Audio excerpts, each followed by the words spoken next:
Hey guys, how are you? Hope you're doing great. Hope you had a lovely week. This week's topic that we're going to talk about here is temptations.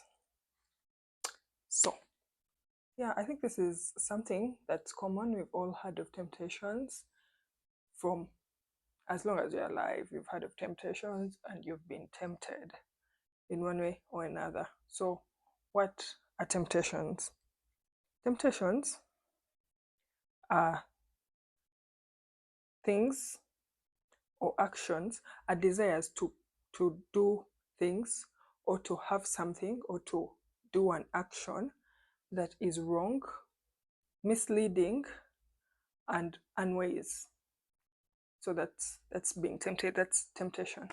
So as a Christian, as Christians, as believers, or even everyone, any as long as you're a human being, we all get tempted in one way or another at any one point of our lives.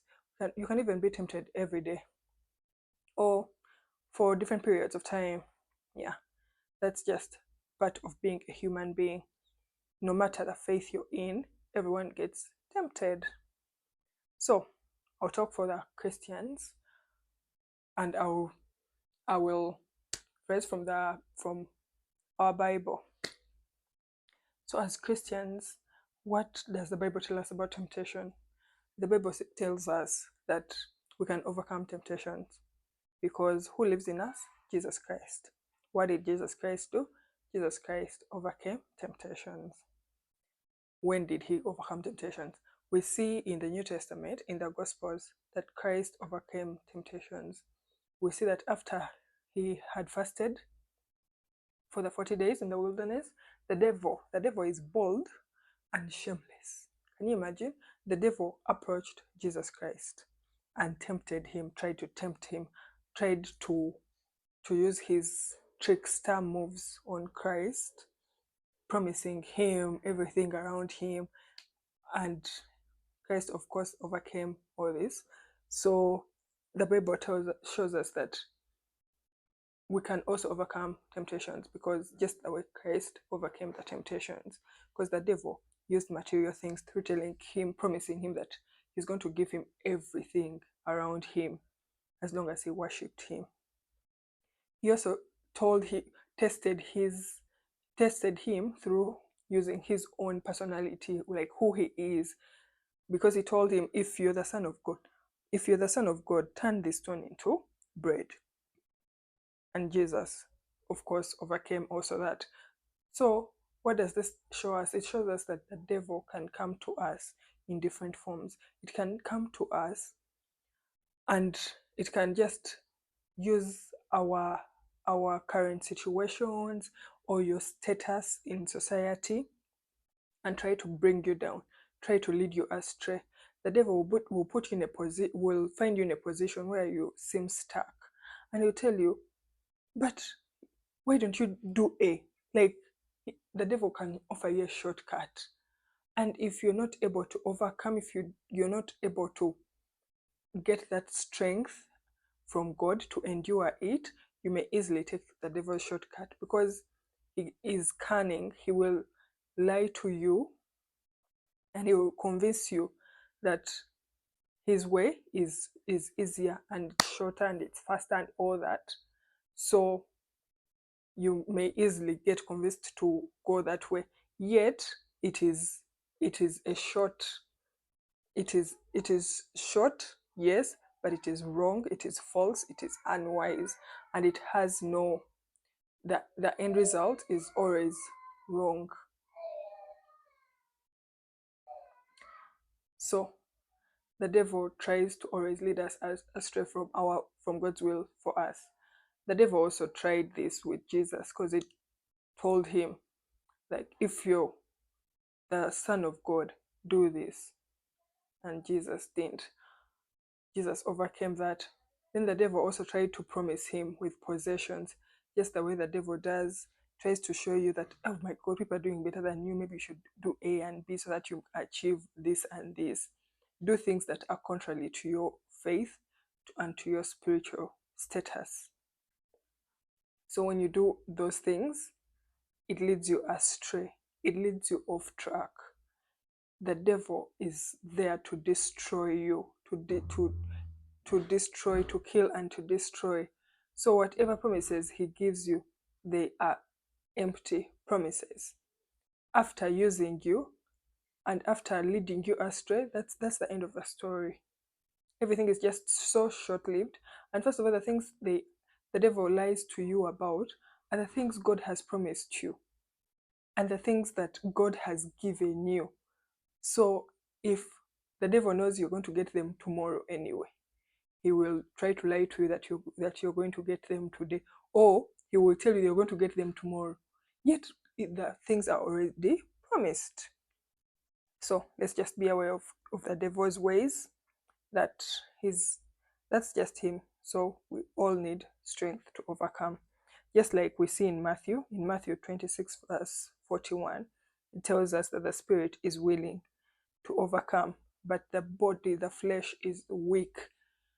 The flesh is weak. So when the devil tempts us, in most cases, in our spirit, we are strong in faith, we are strong in our values and what. But this flesh, it will either mislead you with the eyes or with the ears or with the mouth or with your touch, with your anything, or with your emotions. So it will lead you astray. Because even when the devil, let me say you're fasting, and when you eat, it's the eyes that are going to first see the food, and then your taste buds, and then you will eat. But your spirit had already endured this whole fasting. You get? Yeah. So it's the flesh that often leads us astray. So in this same verse, it tells us to pray that we will not fall into temptations. So whenever you wake up in the morning, just pray to God to enable you to overcome the temptations, or if you meet them, not to overcome the temptations if you meet them, and not to fall in them anyway in the course of your days. Then 1 Corinthians chapter 10 verse 13, it tells us when you're being tested, God will not allow it to go beyond what you can handle, and also your ability to endure it. God always has a way out. The devil has a way of making us think, convincing us that, okay, this is the final try, this is the final stop, like there is no way out, you cannot do this on your own, like the solution the devil is giving you is the only solution there is. That's just the devil being the devil. A spoiler, a cunning spoiler, and a trickster. That's just what the devil is. God is telling us that there is always a way out, and God has the keys to the way out. So whatever you're going through, even when you feel like it is too much, the devil has really done its best in tempting you. God has a way out. Just ask him to guide you through it. In 1 Peter chapter 5 verse 8, it tells us, be alert. The devil is roaming, looking for who to mislead. Every time we always need to ask God to guide us through this thing called life, because as you live every second of your life, the devil is looking at you. The devil is interested in you as a human being, because we are all children of God, and the devil is just jealous of us because we are God's favorite creature. So the devil is jealous of you. He's always looking at you. He wants to put you astray, and he wants you to join him in his hell. He wants you to, he doesn't want you to make it to heaven. Remember, he was chased out of heaven. That's how he also wants you to be chased out. So when he finds you today and your guard is right up, he will just move around a bit, and then he will come back and try to hit that guard again. If by any chance he finds when your guard is a little bit down or the window is open, he will tempt you through that window, through that little space. So this verse is telling us to always be alert, because the devil is always moving around looking for who is going to use every time. So at any time of our lives, we need to be alert so that we don't let the devil use us for any of its activities. So in Hebrews chapter 2, verse 18, it tells us that, and now he can help those who are tempted because he himself was tempted and he suffered and he overcame. So this simply reminds us that Christ, who is in us, overcame temptation. So when he overcame temptations, since he's in us, he is always guiding us. He can guide us because he has gone through this. This is not new. You're not going to say, but no, this is too much. God, this temptation. Christ himself also went through these temptations. Remember, he came, he became man. So he went through things that men go through. And to make matters worse, the devil shamelessly went and tempted him. Can you imagine being offered everything just for a worship? And Christ overcame. How many people right now can overcome? Well, we can all overcome because Christ lives in us. And if Christ overcame all those temptations that the devil tried to throw at him, that means you also can. That means I also can.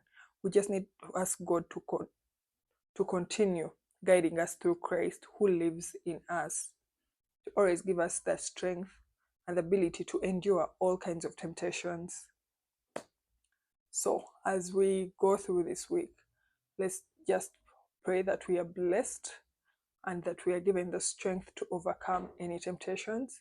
Sometimes temptations may not even come through the obvious things. Sometimes temptations can come through people that are next to you. Because remember in Job, when Job had lost everything, when he was sick, he had boils, he had lost every possession of his wife advised him, his wife and his friends advised him to curse God, deny God, and die to get out of that pain. So if the devil can use anyone, because if Job had done that, then the devil would have won.